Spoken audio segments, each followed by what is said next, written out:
வணக்கம். இன்றைக்கி நம்ம பார்க்க போகிற சமையல் ஒரு அருமையான டிஃபன் சாம்பார் எப்படி செய்யலாங்கிறத பார்க்கலாம்.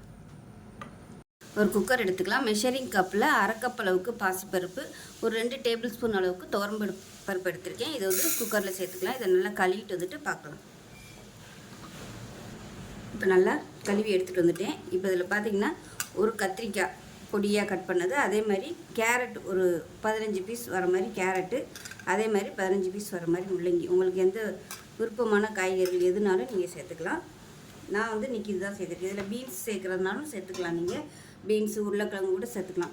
இல்லை ஒரு கையளவுக்கு வெங்காயம் சேர்த்துக்கலாம் பொடியாக கட் பண்ணதை.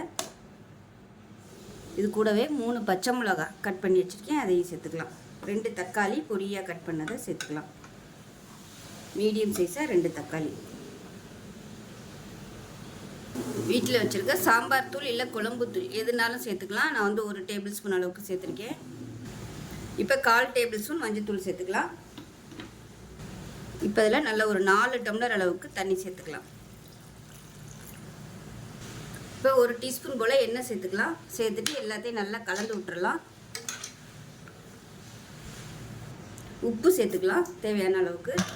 இப்போ குக்கரை மூடி வச்சுட்டு நல்லா ஒரு 5 விசில் வர்ற மாதிரி வச்சுட்டு விசில்லாம் போனதுக்கப்புறம் பார்க்கலாம். இப்போ பாருங்கள், விசில் விட்டு ஸ்டீம்லாம் நல்லா இறங்கிருச்சு. இப்போ இந்த மாதிரி தான் இருக்கும். இதை வந்து ஒரு மேஷர் வச்சு நல்லா மசிச்சு விட்டுக்கலாம் எல்லாத்தையும். இப்போ கேஸ் ஆன் பண்ணிக்கலாம். ஆன் பண்ணிவிட்டு இப்போ தண்ணி சேர்த்துக்கலாம். தண்ணி வந்து நல்லா சூடான தண்ணியாக சேர்த்துக்கோங்க. இப்போ இதை கலந்து விட்டுக்கலாம். கலந்து விட்டுட்டு நல்லா ஒரு 2லேருந்து ஒரு 3 நிமிஷம் நல்லா கொதிக்கட்டும். காய்கறிகள் வந்து ரொம்ப மேஷ் பண்ண வேணாம், 1 2 அங்கங்கே இருக்கட்டும். அப்போ தான் நல்லாயிருக்கும். உப்பு கம்மியாக இருக்குது, கொஞ்சமாக உப்பு சேர்த்துக்கலாம்.